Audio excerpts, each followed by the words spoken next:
ఉన్న బంగారాన్ని విడిపించి ఆ రోజు ఆన్లైన్ రేటుకే మేము కొంటాం. Sharma gold company. నమస్కారం, వెల్కమ్ టు సుమన్ టీవీ. ఇవాళ మనతో పాటు ప్రణవానంద ప్రభుజీ ఉన్నారు.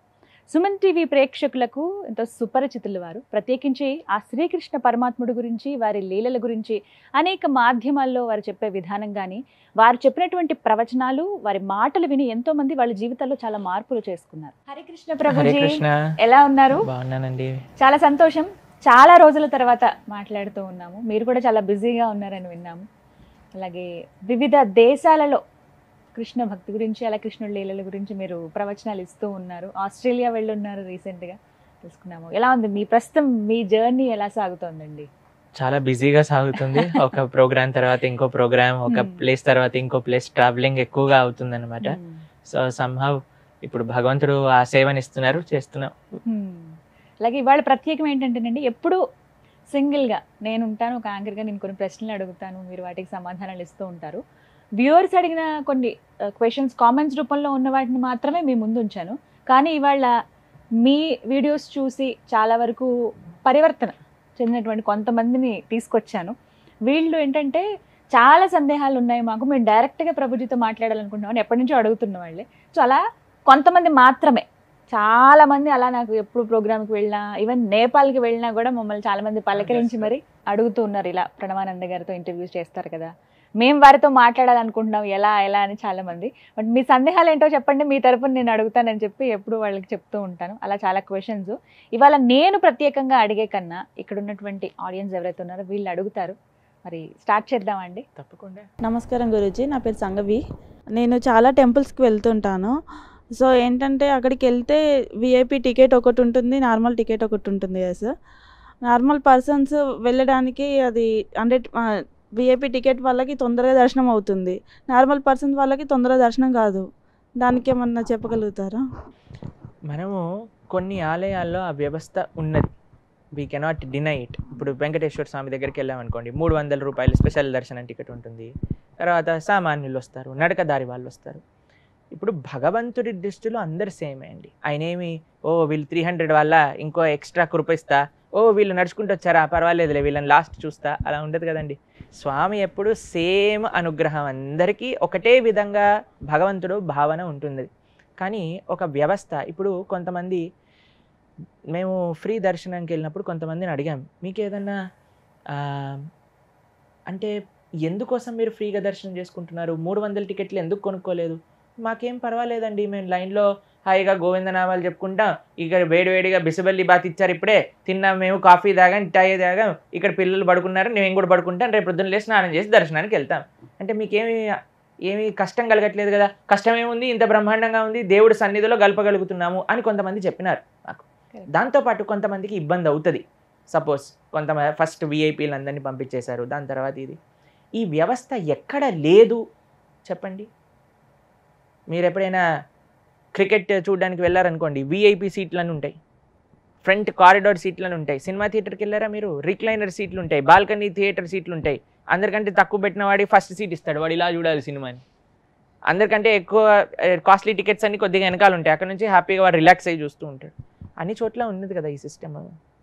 ఆ సిస్టమ్ని మరి దేవుడి దగ్గర ఎందుకు, అన్యాయం కదా అని చాలామందికి మనసులో బాధ వస్తుంది. కానీ మీరు చూసారనుకోండి, కొంతమందికి సమయం ఉంటుంది, కొంతమందికి డబ్బులు ఉంటాయి, కొంతమందికి త్వరగా దర్శనం కావాలని ఉంటుంది, కొంతమంది వాళ్ళు చేసే సర్వీసెస్, ఇప్పుడు పొలిటీషియన్స్ ఉంటారు, వాళ్ళు ఎంతసేపు అని లైన్లో ఉంటారు, వాళ్ళకి ఇంకా బిజినెస్లు ఉంటాయి కదా, ఏం చేయాలి అని. కానీ ఒక ఓవరాల్ మంచి మూడ్ అని అంటే, మీకు కొన్ని ఆలయాల్లో దక్షిణాది ప్రదేశాలలో అలా విఐపి టికెట్స్ ఉంటాయి. మీరు పూరి జగన్నాథ్ వెళ్ళారా ఎప్పుడైనా? అందులో విఐపి లేడు, ఎవ్వరు లేడు, అందరిని వేసి తొక్కేయటం అంతే. అక్కడ ఏం తారతమ్యం ఉండదు, ఎవడు వచ్చినా అదే లైన్లో వెళ్ళాలి, అదే లైన్లో బయట రావాలి. మేము అయోధ్య రామ మందిర ప్రతిష్టకు ఉన్నాం, మేము అక్కడ ఆ రోజు జనవరి 22వ తారీఖున. ఆ రోజు దర్శనం వెళ్ళే సమయానికి మేము మళ్ళీ బయటకు వస్తామా లేదా తెలియని పరిస్థితిలో ఉండే మేము. అలా అందరూ ఒకటే దారి, విఐపి లేరు, ఎవరు లేరు, వివిఐపి పెద్ద పెద్ద వాళ్ళు 30 సెక్యూరిటీ పెట్టుకున్న వాళ్ళు వచ్చిన వాళ్ళు కూడా, అయ్యా రామ ఈసారి మిమ్మల్ని చూడలేము, ఈ రష్కి నెక్స్ట్ టైం వస్తాము అని చెప్పి వెళ్ళిపోయిన వాళ్ళు తెలుసు. రామాయణ సీరియల్లో ఎవరైతే రాముడి పాత్ర చేశారో ఆయనకి దర్శనం కలగలేదు ఆ రోజు. అంత సామాన్య ప్రజలందరూ కూడా అలా ఆలయంలోకి వెళ్ళిపోయి అలా బయటికి వెళ్ళిపోయి, ఇప్పటికీ కూడా కొన్ని ఆలయాల్లో లేవు, కొన్ని వ్యవస్థలు ఉన్నాయి. అది కరెక్టా రాంగా అని అంటే కొన్ని విధాలుగా చూస్తే అది రాంగ్, కానీ కొన్ని విధాలుగా చూస్తే అది కరెక్ట్. కొంతమందికి సమయం ఉంటుంది, వాళ్ళు దర్శనం కోసం స్పెండ్ చేస్తారు. కొంతమందికి డబ్బులు ఉన్నాయా, నేను ఉండలేను, త్వరగా దర్శనం చేసుకోవాలి, చేసుకుంటారు. అలాగే వికలాంగులకి సపరేట్ లైన్ ఉంది తిరుమలలో, వాళ్ళు తొందరగా ఎవరెవరి కన్వీనియన్స్ బట్టి వాళ్ళు. ఈ వ్యవస్థలో కొద్దిగా అలాంటి తప్పులు ఉండొచ్చు, కానీ భగవంతుడి దృష్టిలో తప్పు ఉండదండి. ఆయన విఐపి దర్శనంలో కళ్ళు కొద్దిగా ఇలా పెద్దగా చేసి, ఫ్రీ దర్శనంలో కొద్దిగా కళ్ళు చిన్నగా చేసి, ఆయన ఏదో బిజీగా పద్మా వీళ్ళు ఫ్రీ వాళ్ళే, పద్మావతి నువ్వు చెప్పు, అలా ఏమి ఉండదు ఆయన దగ్గర. ఎవరొచ్చినా అలానే నవ్వుతూ ఉంటారు, ఎవరొచ్చినా అదే అభయహస్తాన్ని ఇలా పట్టుకొని ఉంటారు, అందరికీ ఒక విధంగా ఆశీర్వదిస్తూ ఉంటారు. కానీ మీకు ఒక విషయం చెప్పనా అండి, కష్టపడిన వాళ్ళకి ఇంకొక రవ్వ ఎక్కువ కృపనే భగవంతుడు అందిస్తాడండి. ఇప్పుడు మీకు ఎవరైనా మీ పుట్టినరోజు రోజు ఒకళ్ళు కార్డ్ షాప్లో చాలా ఫ్యాన్సీ గ్రీటింగ్ కార్డ్ కొని మీకు ఇచ్చారు, కానీ ఒక పిల్లవాడు 5 రోజులు కూర్చొని స్కెచ్ పెన్తో డ్రా చేసి మీ ఫొటోస్ అన్ని కలెక్ట్ చేసి నీట్గా పెట్టి ఫ్లవర్స్ కొనుక్కొని బొకేలా అరేంజ్ చేసి తీసుకొని మీకు ఇచ్చారు. మీరు ఎవరి గిఫ్ట్ చూసి ఇంప్రెస్ అవుతారు? ఎవరైతే కష్టపడ్డారో, ఎవరైతే ఎక్కువ సమయాన్ని వెచ్చించారో, ఎవరైతే ఆ ప్రేమని ఇన్వెస్ట్ చేశారో వాళ్ళపైనే కదా ఎక్కువ గొప్ప చూపించేది, వాళ్ళకినే కదా ఎక్కువ మీకు నచ్చేది. భగవంతుడు కూడా అంతే అండి. ఆ కష్టము ప్రేమగా మారుతుంది. ప్రేమ ఉంటేనే కష్టపడతాం, లేకపోతే ఎందుకు కష్టపడతామండి? కాబట్టి నిజంగా చెప్పాలి అని అంటే వివిఐపి దర్శనం చేసుకునే వాళ్ళకి ఎక్కువ సుకృత, ఫ్రీ దర్శనంలోకి వెళ్ళే వాళ్ళకి ఎక్కువ సుకృత అంటే ఫ్రీ దర్శనంకే ఎక్కువ సుకృతి. ఎందుకు తెలుసా? ఎక్కువసేపు వాళ్ళు ఆ దివ్యక్షేత్రంలో ఉండగలుగుతారు, ఎక్కువ ప్రసాదాన్ని స్వీకరించగలుగుతారు, ఎక్కువ గోవింద నామాన్ని వినగలుగుతారు, ఎక్కువసార్లు గోవింద. ఇప్పుడు టికెట్లు కే చేసేస్తారు తెలుసు కదా మీకు, తిరుపతిలో ఈ కొద్దిగా రెస్ట్లెస్ అవ్వగానే గోవింద గోవింద గోవింద గట్టిగా అరుస్తారనమాట.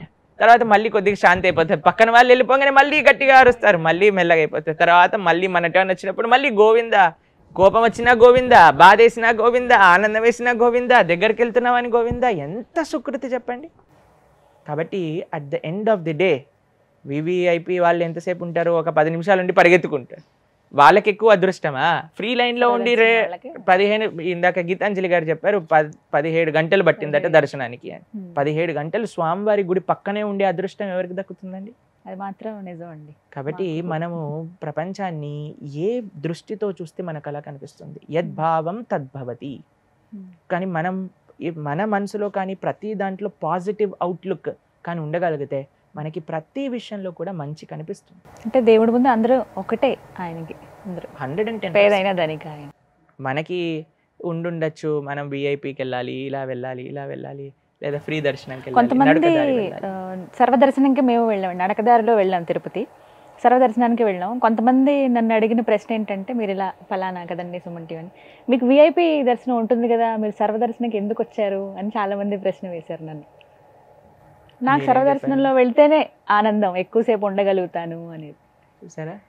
కాబట్టి ప్రతి ఒక్క వ్యవస్థకి కూడా దాని మంచి, దాని చెడు ఉంటుంది. కానీ మనం మంచిని చూడాలి, చెడుని సంస్కరించే ప్రయత్నము ఆ శక్తి కలిగిన వాళ్ళమైతే సంస్కరించవచ్చు. అణువణువున భక్తి అయితే కనిపించింది నాకు, ప్రతి క్షణం ఆ స్వామి నామం చెప్పి. మనకేమొచ్చింది అన్ని గంటలు ఉండటం వల్ల అని అంటే మంచే జరిగింది ఒక విధంగా. కాబట్టి ప్రతి దాంట్లో మనం మంచిని వెతకటం ప్రారంభం చేయాలి. కాబట్టి వ్యవస్థని మార్చలేము, ఆ వ్యవస్థలో ఎలా మనం మంచిగా భగవంతుణ్ణి సేవించుకోవచ్చు, అది మన ఫోకస్ ఉంటుంది. చక్కగా చెప్పారు గురుజీ. హరే కృష్ణ.